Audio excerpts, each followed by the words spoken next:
سل بني إسرائيل كم آتيناهم من آية بينة ومن يبدل نعمة الله من بعد ما جاءته فإن الله شديد العقاب زين للذين كفروا الحياة الدنيا ويسخرون من الذين آمنوا والذين اتقوا فوقهم يوم القيامة والله يرزق من يشاء بغير حساب.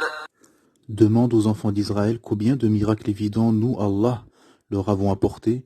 Or quiconque altère le bienfait d'Allah après qu'il lui soit parvenu, alors Allah vraiment est dur en punition. On a enjolivé la vie présente à ceux qui ne croient pas, et il se moque de ceux qui croient, mais les pieux seront au-dessus d'eux au jour de la résurrection, et Allah accorde ses bienfaits à qui il veut, sans compter.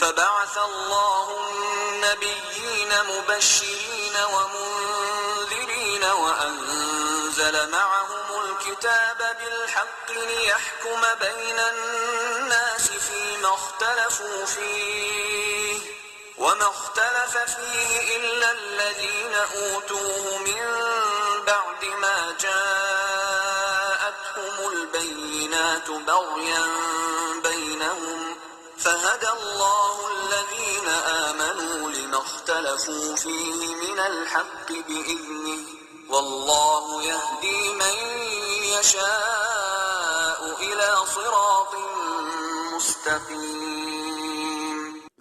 Les gens formaient à l'origine une seule communauté, puis après leur divergence, Allah envoya des prophètes comme annonciateurs et avertisseurs, et il fit descendre avec eux le livre contenant la vérité, pour régler parmi les gens leurs divergences. Mais ce sont ceux-là même qui ils avaient été apportés, qui se mirent à en disputer après que les preuves leur furent venues par esprit de rivalité, puis Allah, de par sa grâce, guida ceux qui crurent vers cette vérité sur laquelle les autres disputaient. Et Allah guide qui il veut vers le chemin droit. أم حسبتم أن تدخلوا الجنة ولما يأتكم مثل الذين خلوا من قبلكم مستهم البأساء والضراء وزلزلوا حتى يقول الرسول والذين آمنوا معه متى نصر الله ألا إن نصر الله قريب. Pensez-vous entrer au paradis alors que vous n'avez pas encore subi des épreuves semblables à celles que subirent ceux qui vécurent avant vous? Misère et maladie les avaient touchés, et ils furent secoués jusqu'à ce que le messager, et avec lui ceux qui avaient cru, se fussent écriés: quand viendra le secours d'Allah? Quoi? Le secours d'Allah est sûrement proche. Assalamu alaikum wa rahmatullahi wa barakatuh. Que la paix soit sur vous ainsi que la miséricorde et la bénédiction. Nous nous retrouvons aujourd'hui pour le 16e épisode de notre série sur la méditation autour du Coran, autour du Saint-Coran.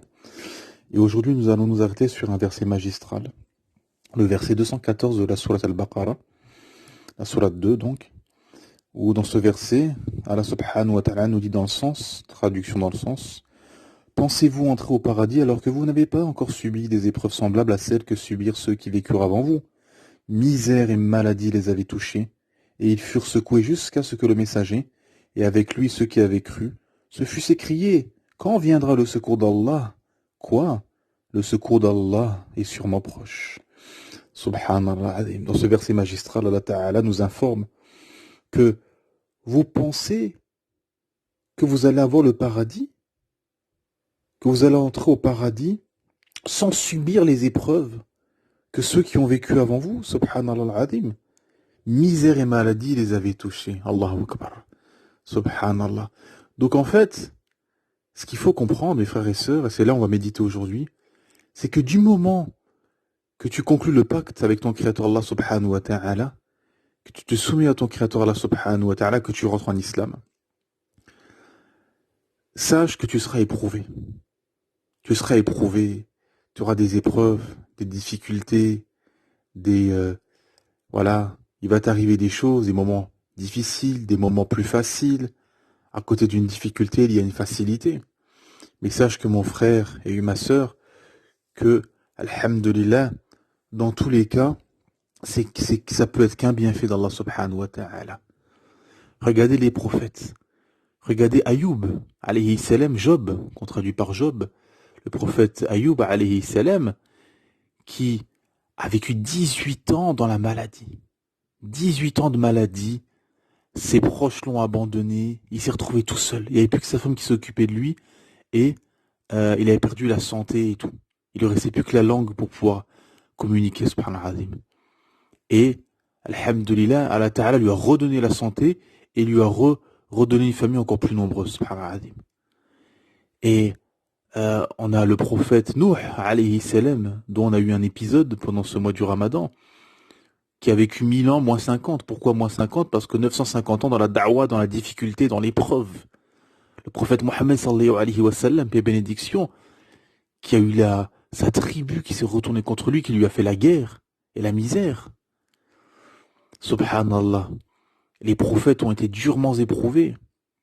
Et ceux qui les ont suivis, les compagnons des prophètes, ont été durement éprouvés. D'ailleurs, un hadith qui dit que ceux qui sont le plus éprouvés sont les prophètes, les compagnons des prophètes, et ainsi de suite. Donc tous ces épisodes de récits prophétiques nous montrent que tu seras éprouvé. Dans ta famille, dans ta tribu, tu seras combattu. Pourquoi? Parce que tu dis La ilaha illallah, Muhammad ar-Rasulullah. T'attestes qu'il n'y a qu'une seule divinité. Qu'il n'y a qu'une seule divinité. Et c'est Allah subhanahu wa ta'ala, cette divinité, que tu dois adorer, que tu dois unifier. Et que Muhammad sallallahu alayhi wa sallam, paix et bénédiction, est son prophète et son messager. Et du moment que tu dis cette parole, lourde, énorme, magistrale, c'est un accès pour le paradis, par la miséricorde de ton Créateur Allah subhanahu wa ta'ala, et tu seras éprouvé. Tu seras éprouvé. Tu subiras des épreuves dans ta famille, dans ta tribu, dans tes proches, etc. Et dans ta santé. Dans ta santé, dans tes biens, dans ton travail, etc. Ainsi de suite. Hein? Donc, à partir du moment où tu chemines sur le chemin de ton Créateur, tu chemines vers ton Créateur Allah subhanahu wa ta'ala, tu subiras des épreuves. Mais la question, toi, ce que tu dois faire, c'est ne pas lâcher, c'est tenir, patienter. Patienter sur les épreuves, tenir entre vents et marées, hein, tenir, serrer les dents, t'accrocher, accroche-toi au câble d'Allah subhanahu wa ta'ala, et alhamdulillah, Allah subhanahu wa ta'ala t'aidera, te facilitera, et Inch'Allah, t'offrira une vie agréable dans ce bas monde et dans l'au-delà. Parce qu'au final, mes frères et sœurs, tout est une question de sincérité. Tout est une question de sincérité. Quelle est ta niya? Quelle est ton intention? Peu importe le projet que tu vas contracter, le mariage que tu vas entreprendre, etc. Peu importe ce que tu vas faire, quelle est ton intention? Elle est là la question. Elle est là la profondeur. C'est pour ça que le prophète Mohammed sallallahu alayhi wa sallam nous dit dans un hadith, traduction dans le sens, les actes ne valent que par leurs intentions. Les actes ne valent que par leurs intentions. Donc quelle est ton intention? Elle est là la question. Elle est là la profondeur. Les gens débattent sur des sujets qui parfois les dépassent par passion. Hein? Vous avez des gens qui vont polémiquer, des musulmans entre eux, qui vont polémiquer, débattre sur des versets d'Allah subhanahu wa ta'ala ou sur des hadiths sans science. Ils n'ont même pas la science pour débattre, premièrement. Et deuxièmement, quelle est leur niya? Souvent, les gens ramènent leur passion, ramènent leur raison erronée. Moi, je pense, moi, je crois, moi, je vois. Tu ne sais rien. Allah a'lam wa antum la ta'lamun. Allah subhanahu wa ta'ala t'ordonne de demander aux gens de science si tu ne sais pas. Fas'alu ahla dhikri in kuntum la ta'lamun. Demandez aux gens du rappel, les ulama, les gens de science, si vous ne savez pas. Inutile de débattre sur des versets qui te dépassent. Et les gens veulent polémiquer, débattre sur des sujets de fiqh, de droit, ou sur des versets, ou sur des hadiths, par passion, uniquement par passion. Parce que vous avez deux catégories de musulmans. Vous avez ceux qui se soumettent à Allah subhanahu wa ta'ala, qui sont assidus et qui appliquent le Coran et la Sunna, qala Allah, qala Rasul, avec la compréhension de nos éminents savants. Et vous avez une grosse partie de musulmans qui veulent coïncider leur passion avec les textes. Ils veulent que les textes soient en concordance avec leur passion. Et c'est là le problème, il est là le piège. C'est que du moment que toi tu veux que les textes aillent dans le sens de tes passions, c'est la fin, c'est la fitna, c'est le trouble à ce moment-là. Car qui est mieux placé pour savoir ce qui est bon ou pas pour nous, et qui n'a aucun intérêt? C'est le Créateur, Allah subhanahu wa ta'ala. Et Allah subhanahu wa ta'ala nous dit que son prophète parlait avec une révélation inspirée. Il ne parlait pas avec sa tête. Le prophète, tout ce qu'il disait, c'était le texte. Et ça, c'est la sunna. C'est la sunna du prophète Mohammed sallallahu alayhi wa sallam. C'est-à-dire, ne parle qu'avec les textes. Ne dis pas, moi je pense, moi je crois. On te parle des sujets même parfois mondains. Tu dis, ouais, moi je pense que c'est bien ou je pense que c'est pas bien. Non. Il faut que tu saches quelle est la vie juridique en islam sur ce sujet. Hein, tu peux pas dire, ah, moi je pense que c'est bien, je pense que c'est pas bien. Non. Abadan. Tu ne sais pas. Et essaye déjà de te renseigner, de savoir qu'est-ce que dit l'islam sur ce sujet avant de te prononcer. Ne dis pas je suis d'accord avec ça ou je ne suis pas d'accord avec ça sans savoir ce que dit l'islam. Elle est là la profondeur, vous comprenez. Et donc sur ce verset qu'on va méditer aujourd'hui, pensez-vous accéder au paradis alors que vous n'avez pas subi les épreuves que subirent ceux qui étaient avant vous, misère et maladie les avaient touchés. Allahu Akbar, subhanallah. Et donc, ce qu'il faut comprendre et analyser et encaisser, c'est que tu subiras des épreuves. Tu subiras des épreuves. Tu tomberas malade, sans doute. Tout le monde tombe malade. Tu auras des moments difficiles, des épreuves financières, des épreuves matérielles, des épreuves spirituelles, des épreuves au niveau de la santé, des épreuves au niveau familial, dans ton couple, avec tes enfants, etc. Mais la question elle est où? La question c'est de toujours tenir au Coran et à la Sunna, de s'accrocher, d'avoir confiance en Allah subhanahu wa ta'ala, hasbunallah wa ni'mal wakil, placer sa confiance en Allah subhanahu wa ta'ala, étudier, cheminer, revenir vers Allah ta'ala, craindre Allah subhanahu wa ta'ala comme il se doit, et alhamdulillah, les épreuves se passeront bien. Inch'Allah bi'idnillah. Tout se passera bien. Prends du recul sur ce bas monde, prends du recul sur Dunya. T'accroches pas à Dunya. Prends pas les choses au pied de la lettre. Prends pas les choses au premier degré. Hein? Quand il vous arrive quelque chose, il faut prendre du recul. Il faut pas faire de ce bas monde son souci. Faites de vos soucis l'au-delà. Hein? C'est ça la question. Comme le hadith qui a été rapporté, que celui qui fait de ce bas monde ses soucis, il aura la misère devant lui et il aura ce qu'Allah Ta'ala lui a prescrit. Et celui qui fait de l'akhira, de l'au-delà, son souci, Allah Ta'ala lui ramènera ce bas monde à ses pieds. Allahu Akbar. Subhanallah. C'est ça mes frères et sœurs qu'il faut méditer, c'est que il faut s'accrocher au Coran et à la Sunna, tenir entre vents et marées, appliquer. On sera éprouvé. Il y aura des événements, etc. Mais il faudra tenir, alhamdulillah, car Allah subhanahu wa ta'ala est avec les croyants. Allah ta'ala est avec nous, avec ceux qui croyons en sa parole, qui croyons en ses promesses, et qui croyons en l'au-delà, et au paradis éternel, que je vous souhaite ainsi qu'à moi. Amin. Donc, les épreuves seront là. Alhamdulillah, tout est un bienfait d'Allah subhanahu wa ta'ala. Alhamdulillah ala kulli hal.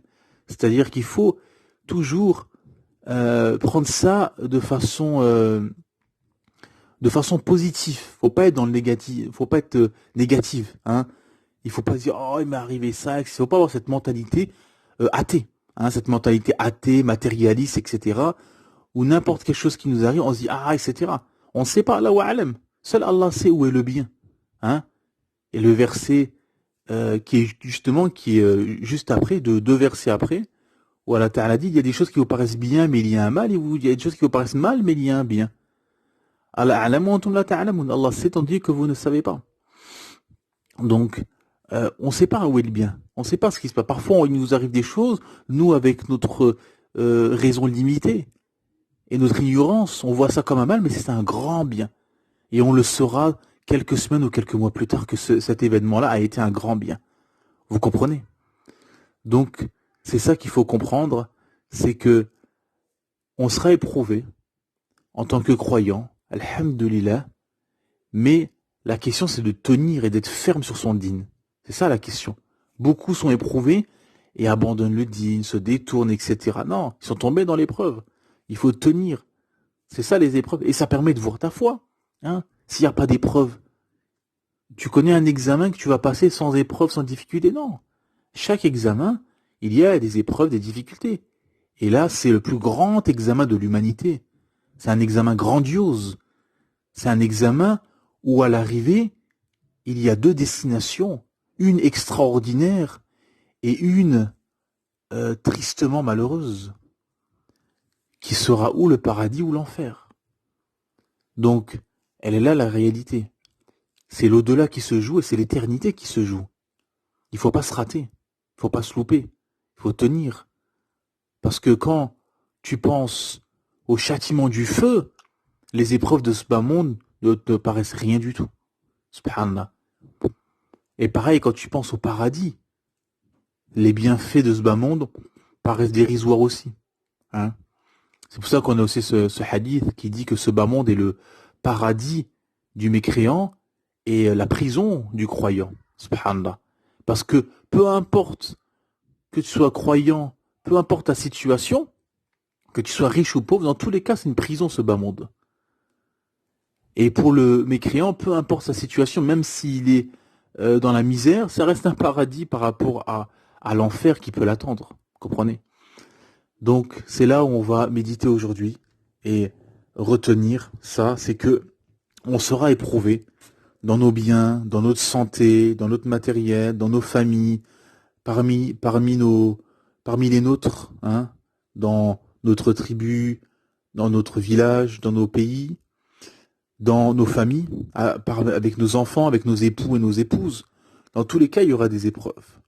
Mais ce qu'il faut faire à chaque fois, c'est ramener le Coran et la Sunna et d'agir et d'appliquer la Sunna. Et là, la Sunna, parce qu'appliquer la Sunna quand on est dans une situation agréable ou quand on va bien, c'est facile, mais c'est plus difficile quand les épreuves arrivent. C'est pour ça qu'on a ce hadith magistral qui nous dit le plus fort n'est pas celui qui terrasse les gens sur le champ de bataille, le plus fort est celui qui maîtrise, qui garde son sang-froid quand la colère arrive. Subhanallah.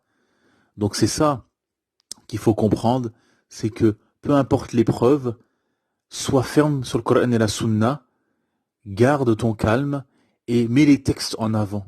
Et ramène pas ta raison. Parce que les gens, ils sont là avec les textes, mais dès que ça vacille un peu dans leur vie, hein, des divorces, ou les enfants un peu turbulents, ou je ne sais quoi, à ce moment-là, leur nefs prend le dessus. Et ils s'énervent, et ils crient, et ils font des choses qui ne sont pas légiférées. Comprenez? Donc, il faut dans tous les cas ramener les textes et appliquer la sunna et prendre comme exemple la meilleure créature d'Allah subhanahu wa ta'ala, qui est le prophète Mohammed sallallahu alayhi wa sallam, qui a jamais levé le ton sur personne et qui n'a jamais frappé personne et qui a toujours été agréable et qui a toujours été droit et juste avec tout le monde. Avec ses meilleurs alliés comme avec ses pires ennemis, il a toujours été droit et juste. Et c'est ça l'exemple à suivre pour réussir. Car plus tu seras droit et juste, plus Allah Ta'ala t'ouvrira les portes et te mettra même sur ton chemin des gens qui sont droits et justes. Hein. Les gens au bled, dans les pays maghrébins ou africains se plaignent. Il y a la corruption, il y a les pots de vin, il y a ci, il y a ça. Mais toi, occupe-toi de craindre Allah. Ne t'occupe pas de la société. La société, les sociétés maghrébines ou africaines sont loin d'être pires que la société que le prophète Mohammed et les Sahaba ont, dans les sociétés dans lesquelles ils ont vécu avec les Quraysh, qui les combattaient, c'était sans foi ni loi, qui les pourchassaient, assassinaient, intimidaient, etc., etc. Donc, là, t'es quand même dans une terre d'islam, et malgré tous les manquements qu'il y a, et malgré tous les problèmes qu'il peut y avoir, dans tous les cas, toi, occupe-toi de craindre Allah. Ne t'occupe pas de savoir, il y a ci, il y a ça dans la société. Toi, crains Allah, et Allah Ta'ala te mettra sur ton chemin des bonnes personnes, et t'offrira un destin et une vie agréable. Elle est là la question.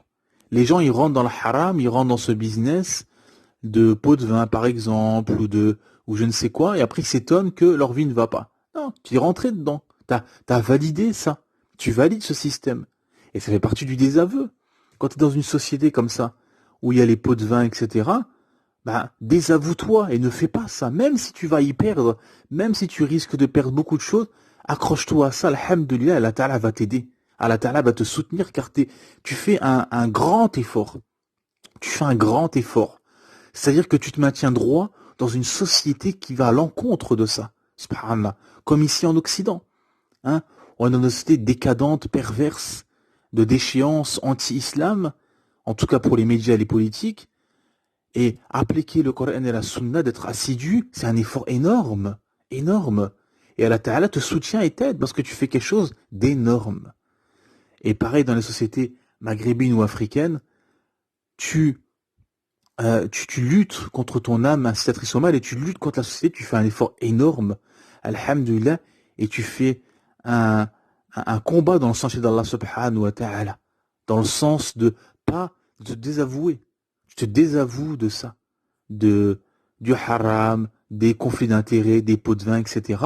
Tu chemines vers ton créateur, alhamdulillah, et ça c'est l'énorme succès.